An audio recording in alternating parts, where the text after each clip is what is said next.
السلام علیکم. محمد رضا صدیق کا پروگرام میتھ ویوز کے ساتھ حاضر خدمت ہے. ملک میں حالات جس سمت میں چل رہے ہیں ایسے لگتا ہے کہ اس ملک کا والی وارث کوئی نہیں ہے, کوئی اس کو پوچھنے والا نہیں ہے. ایک دور ہوتا تھا, ڈر اور خوف ہوتا تھا کہ اسٹیبلشمنٹ میں کچھ لوگ ایسے بیٹھے ہیں کہ جو ان کی اکاؤنٹیبلٹی کر رہے ہیں, مگر گزشتہ 4.5-5 سالوں میں ہمیں وہ اکاؤنٹیبلٹی کی چیز نظر ہی نہیں آ رہی ہے. ہم ان دائروں کے سفر میں کبھی ادھر جاتے ہیں کبھی ادھر جاتے ہیں اور ہم اپنے معاملات کو اس طرح سے ہینڈل ہی نہیں کر پاتے. اب اس کے ریزنز بہت سے ہیں. ہماری نیت نہیں ہے, ہم چیزوں کو سیٹل نہیں کرنا چاہتے, ہم چیزوں کو آگے نہیں لے کے جانا چاہتے. میں بہت سی ایسی باتیں جانتا ہوں اور جو سمجھتا ہوں کہ یہ باتیں کیا ہیں. اچھا, ان کو جب آپ آگے لے کے جانا چاہتے ہیں تو آپ کو سوچنا ہے, سمجھنا ہے, دیکھنا ہے کہ چیزیں کیسے بہتر ہوں گی. اس ملک کو اس طرح نہیں چلایا جا سکتا جس طرح ہم چلا رہے ہیں. اس ملک کو اس طرح نہیں دوڑایا جا سکتا جس طرح ہم دوڑا رہے ہیں.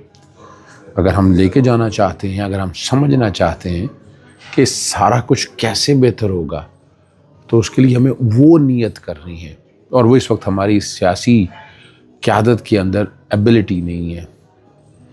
یہاں حالت یہ ہے کہ ادارے تقریباً سارے تباہ ہو چکے ہیں. پولیس لے لیں, ایف آئی لے لیں, اینٹی کرپشن لے لیں, بیوروکریسی آپ کے سامنے ہے. بیوروکریسی میں میرٹ کو سائیڈ پہ رکھ دیا اور ایسے لگ رہا ہے کہ کوئی پوچھنے والا نہیں ہے.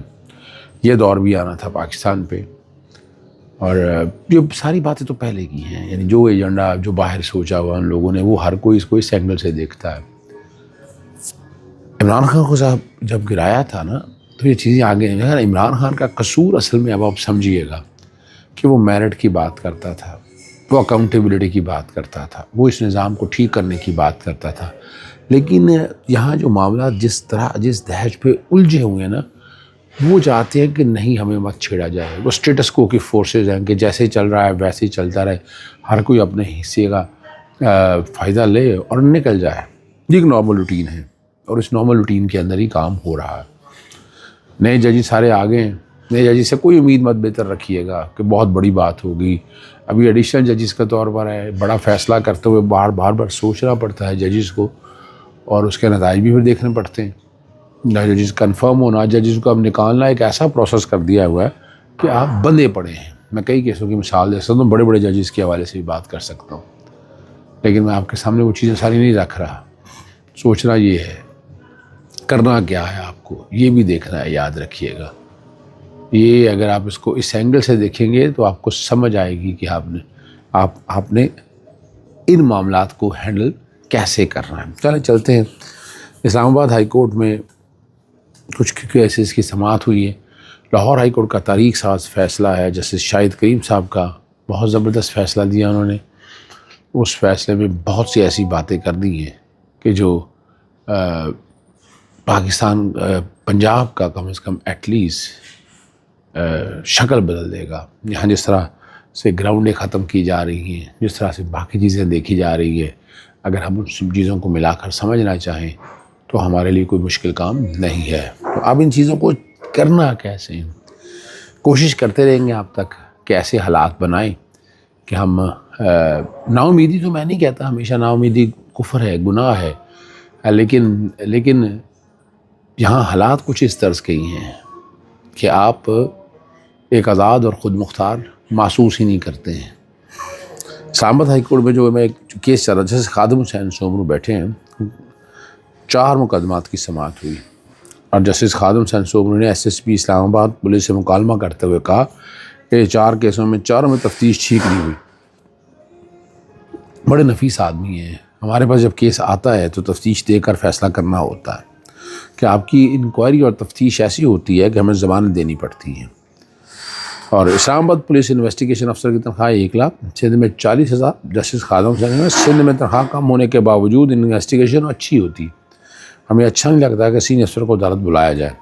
4 کیسز میں تفتیش میں مس ہینڈل ہوئی ہے, اور ہم نے ریکارڈ چیک کیا ہے, اور عدالت نے کہا کہ یہ چیزیں برداشت سے باہر ہیں. آئندہ کے لیے وارننگ ہے, تفتیشی نظام بہتر کریں. کس نے سننا ہے جی ان باتوں کو؟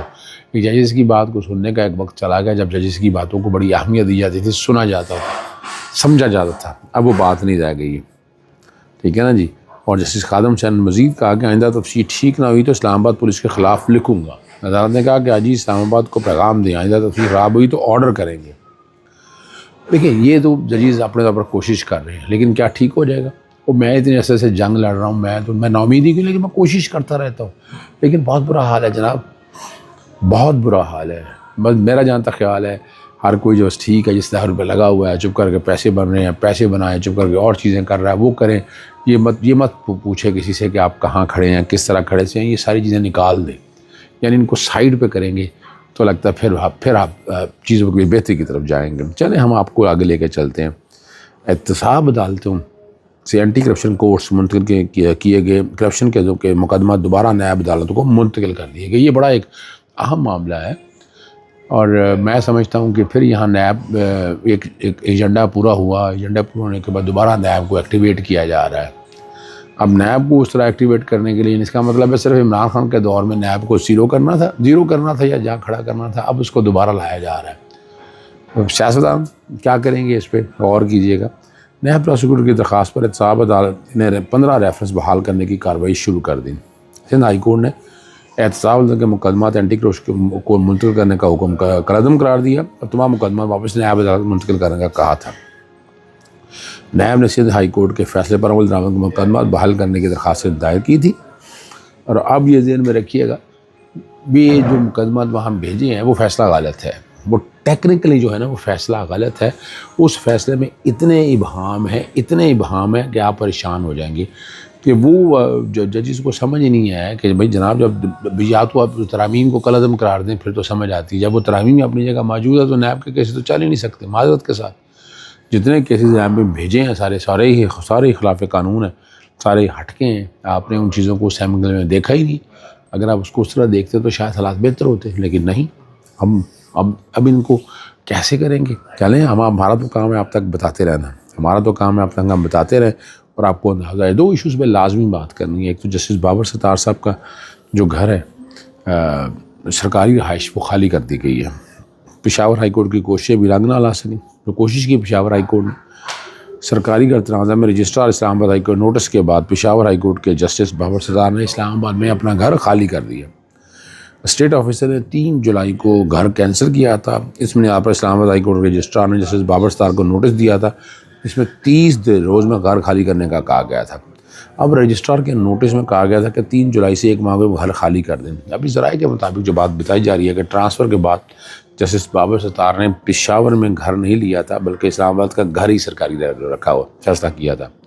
اور لیکن بہرحال تاہم اسٹیٹ آفیسر کے نوٹس کے دوران جسٹس بابر ستار اپنی عدالتی چھٹیوں کے بعد تھے واپس، اور سرکاری گھر خالی کر دیا گیا ہے. اب کیا کہنا ہے کیا نہیں کہنا میں ان میں نہیں جانا چاہتا. آپ یہاں سے سمجھ سکتے ہیں کہ یہ نظام کیسا ہے، یہ کیا جھگڑا ہوا نظام ہے، کھوکھلا نظام ہے. اس نظام کے بارے میں ہم اور مزید کیا بات کریں. ہم تو یہی کہہ سکتے ہیں کہ یار خدا را انصاف صرف ہوتا ہوا نہیں، صرف دکھتا ہوا نہیں، ہوتا ہوا نظر آنا چاہیے. اب اور اس عدالتی نظام کو یہاں تک لا کر کھڑا کرنے میں بہت سے لوگ شامل ہیں. ان میں سے بہت سے لوگ ایسی ہیں جو ابھی ججز بن چکے ہیں، ایڈیشنل ججز کے طور پر آ چکے ہیں. بہت سے تو نہیں کہہ سکتے، لیکن ایک بڑی تعداد ہے کہ جو اس نشان کی بینیفیشری، اس سارے کام کی بینیفیشری ہے. میں نے آج وہ شیئر بھی کی ہے کہ پاکستان کے مجموعی قرضے اور واجبات جون 2026 تک تقریباً 100 کھرب روپے کی سطح پر پہنچ گئے. 86 ارب کا کہہ رہے تھے نا، کھرب کا.